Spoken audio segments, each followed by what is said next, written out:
Assalamualaikum warahmatullahi wabarakatuh. Perkenalkan, nama saya Gresita Rosana Pardosi dari Prodi 118 PGSD S1. Di sini saya akan memenuhi tugas 3 saya, dan di sini juga kita akan belajar tentang modul 7 sampai modul 9. Modul 7, kita akan membahas puisi anak.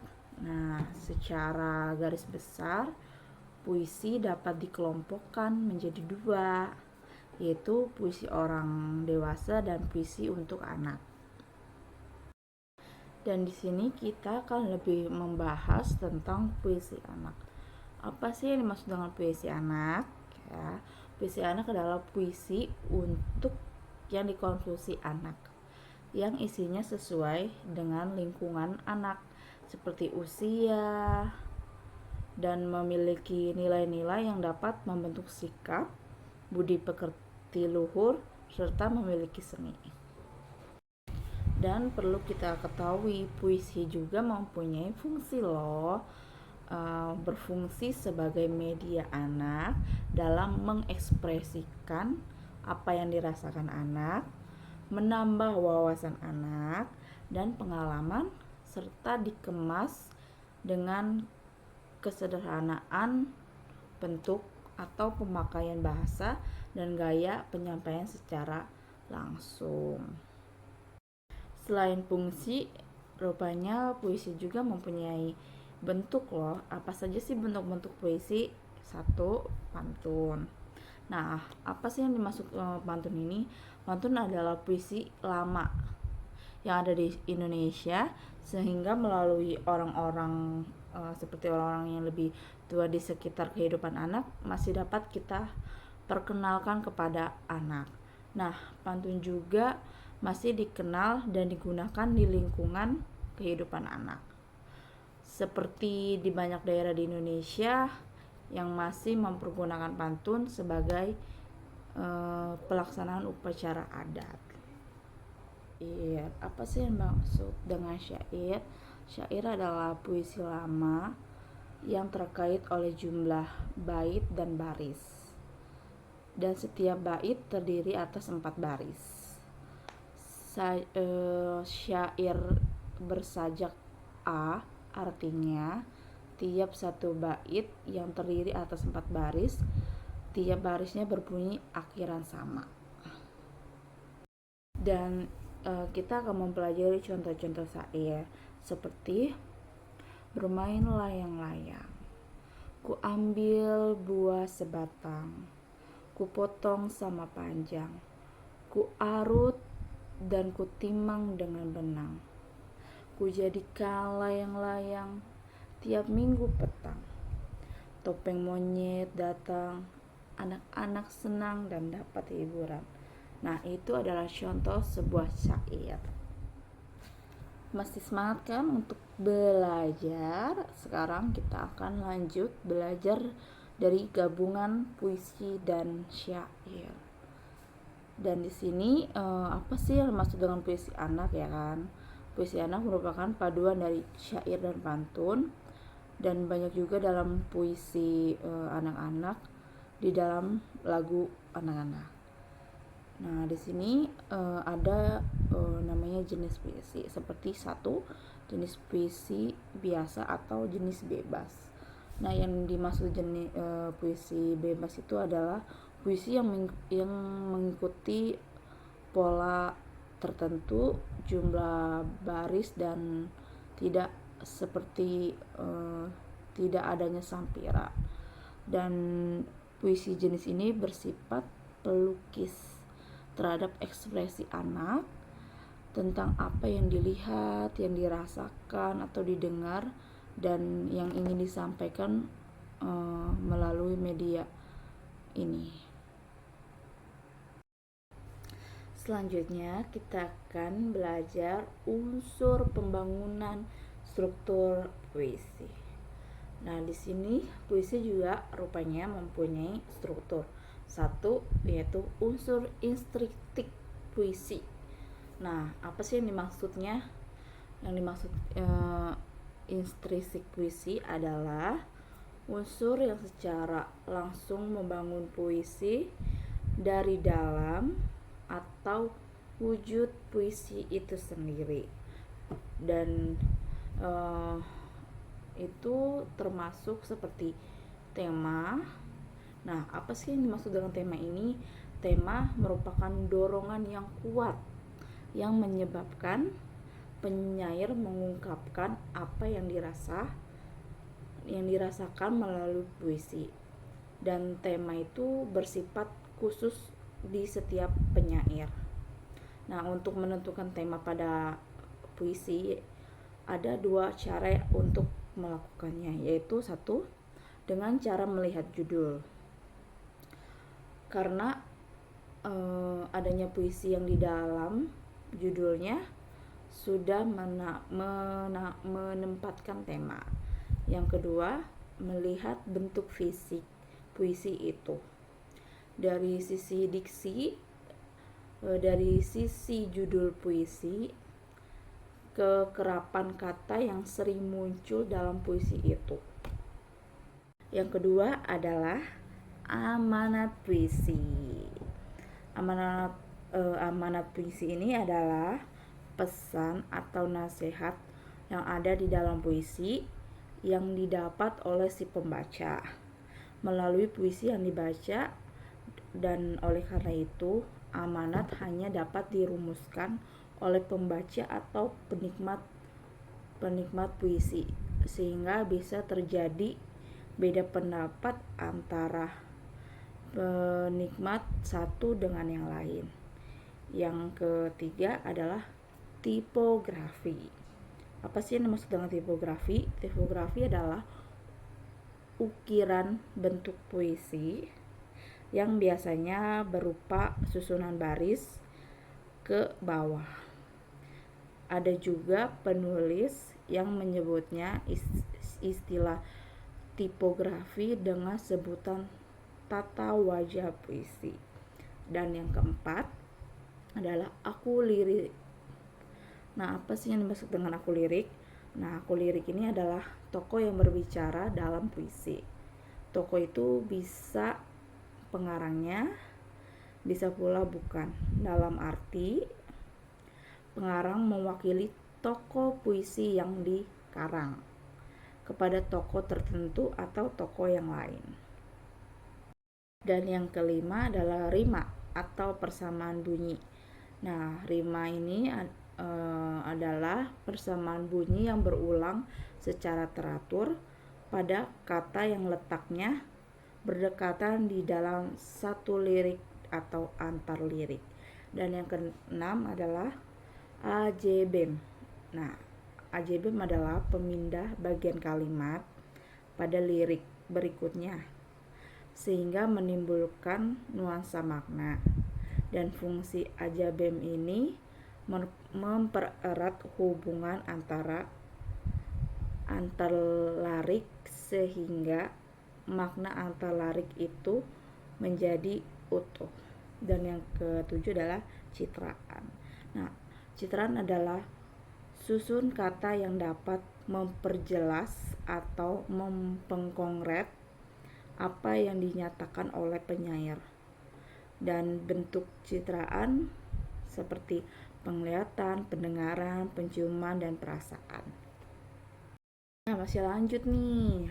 Tadi kan di video sebelumnya kita sudah belajar tentang unsur struktur, dan selanjutnya kita akan mempelajari unsur ekstrinsik puisi. Nah, ini cukup mempengaruhi ya terhadap keutuhan puisi, oleh karena disebut unsur luar tetapi sangat mempengaruhi totalitas puisi. Dan unsur ekstrinsik puisi ini terdiri atas seperti unsur biograf, unsur kesejahteraan, dan unsur kemasyarakatan. Setelah kita belajar tentang unsur-unsur puisi, di sini kita akan belajar latihan analisis puisi anak. Apa sih yang dimaksud dengan latihan analisis puisi anak? Dan latihan puisi anak ini adalah membedah puisi dengan cari dan menemukan unsur-unsur pembangunan puisi, baik unsur pembangunan dari dalam atau unsur pembangunan dari luar. Masih semangat kan teman-teman? Di sini selanjutnya kita akan membahas yaitu konsep drama. Setelah kita belajar tentang puisi, dan di sini juga kita akan belajar tentang konsep drama. Dan satu yaitu pengertian drama. Pengertian drama adalah proses lakuan anak sebagai tokoh dalam berperan, bercontoh, meniru gerakan pembicaraan seseorang menggunakan secara nyata dari perangkat yang dibayangkan. Pengguna pengalaman pertama dan lalu serta pengetahuan karakter dan situasi dalam suatu lakuan seperti dialog dan monolog. Masih membahas tentang drama. Di sini drama juga memiliki unsur ya. Nah, bentuk drama anak memiliki unsur drama yang bersistem. Antara unsur-unsurnya terdapat hubungan timbal balik dan saling menentukan. Nah, satu bagian yang utuh dalam drama anak mempunyai tokoh protagonis yang berasal dari lingkungan anak, tokoh antagonis dan tokoh tritagonis atau tokoh pendukung. Nah, peristiwa yang membentuk sebagai alur dan latar terpadu serta menunjukkan keterkaitan sehingga membentuk tema. Drama anak dapat ditentukan dari tinjauan aspek, yaitu jumlah pelaku, kuantitas waktu pementasan, alur peristiwa yang menyedihkan dan berakhir bahagia, kehidupan rakyat biasa atau pada umumnya, media pementasan, keaslian pencipta teks drama, sikap terhadap naskah, dan cara penyajian drama anak-anak. Unsur pembangunan dan struktur drama anak adalah unsur intrinsik dan ekstrinsik. Unsur intrinsik drama: 1. Tokoh, yaitu pelaku anak-anak atau orang dewasa atau boneka ataupun benda mati lainnya ditinjau dari segi tokoh yang digolongkan menjadi 5, yaitu peran tokoh, fungsi tokoh, fungsi penampilan tokoh, pengungkapan tokoh, watak tokoh atau pengembangan watak dan penokohan. Kedua, yaitu alur, disebut juga struktur drama yang terdiri dari perkenalan, konflik, antiklimaks, dan penyelesaian. Yang ketiga adalah latar, yaitu segala keterangan mengenai waktu, ruang, dan suasana peristiwa dalam teks drama anak-anak. Yang terakhir, keempat adalah tema, yaitu pokok pikiran dalam karya sastra anak.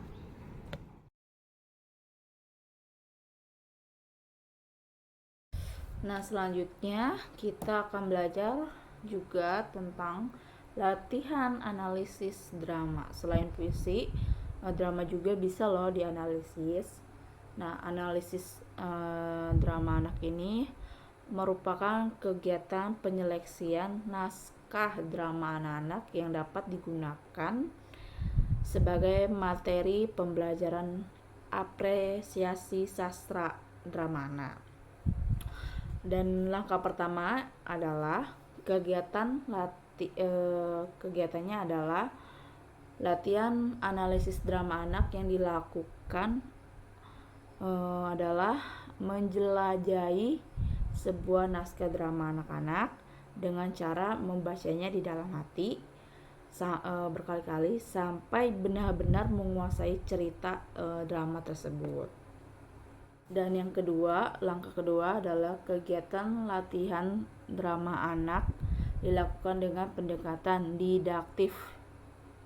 Melalui pendekatan ini, kita dapat menjelaskan jenis tokoh drama, alur drama atau struktur drama, latar drama, dan tema drama anak. Dan langkah ketiga yaitu dilakukan pendekatan didaktif juga. Melalui ini kita dapat menghasilkan amanat ya, dan moral seperti amanat moral yang ada di dalam kisah cerita drama anak. Dan di samping dengan pertimbangan amanat akan dapat menyeleksi teks drama sesuai tingkat jiwa anak sehingga dapat digunakan sebagai materi pembelajaran anak di SD. Langkah keempat dilakukan dengan pendekatan emotif. Melalui pendekatan emotif ini kita dapat menemukan berbagai unsur yang mengaduk emosi dan perasaan. Emosi dominan yang ditimbul oleh tokoh, protagonis, antagonis, tritagonis akan menghasilkan suspensi sehingga teks drama anak menarik untuk dibaca atau ditonton. Di sini kita akan lanjut materi kita, yaitu apresiasi karya sastra anak. Sejalan dengan rumusan-rumusan di atas, dapat dibuat di definisi pengertian apresiasi sastra anak seperti berikut. 1. Sikap menghargai sastra anak berdasarkan pengertian tepat tentang nilainya. Yang kedua, pemahaman, penghargaan, dan penilaian yang positif terhadap karya sastra anak. Dan yang ketiga, penghargaan terhadap karya sastra anak yang didasarkan pada pemahaman. Keempat yaitu penghargaan atas karya sastra anak sebagai hasil pengenalan, pemanfaatan, penaksiran, penghayatan, dan penikmatan yang didukung oleh kepekaan batin terhadap nilai-nilai yang terkandung di dalamnya. Dan yang kelima, kegiatan menggauli karya sastra anak dengan sungguh-sungguh hingga tumbuh pengertian, penghargaan, kepekaan pikiran kritis, dan kepekaan perasaan yang baik. Selain kita belajar tentang pengertian sastra, di sini juga kita akan belajar manfaat sastra. Nah, manfaat sastra adalah 1. Manfaat estetis dalam apresiasi anak adalah manfaat tentang keindahan yang melekat pada sastra anak. Ada nilai keindahan yang terpancar dalam karya sastra anak, yaitu keindahan seni, merangkai kata atau menyusun bahasa. Manfaat estetis memberikan hiburan, kepuasan, kenikmatan, dan kebahagiaan batin ketika suatu karya sastra dibaca atau didengar.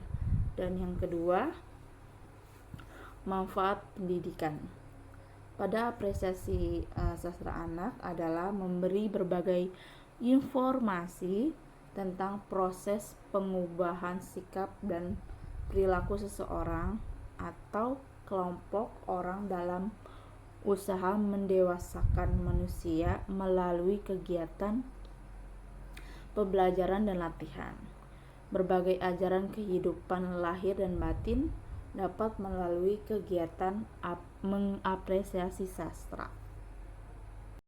Ketiga, manfaat kepekaan batin dan sosial. Dalam apresiasi sastra anak merupakan upaya untuk selalu mengasah batin agar mudah tersentuh oleh hal-hal yang bersifat batinia ataupun sosial.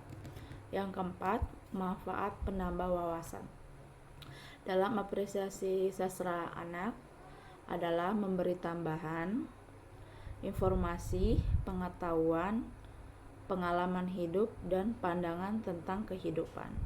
Dan yang kelima, manfaat pengembangan kejiwaan atau kepribadian.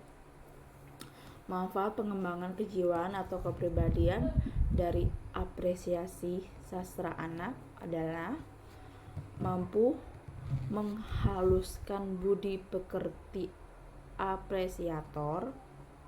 Dari banyak membaca karya, tentu anak banyak memperoleh informasi dari kaitan dengan ajaran budi pekerti yang apabila dilakukan dapat membuat anak atau si pembaca memiliki kepribadian yang baik, budi pekerti yang soleha dan luhur.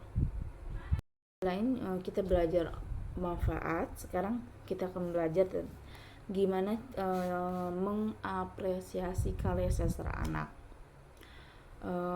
Apa yang dilakukan secara reptif dan secara produktif.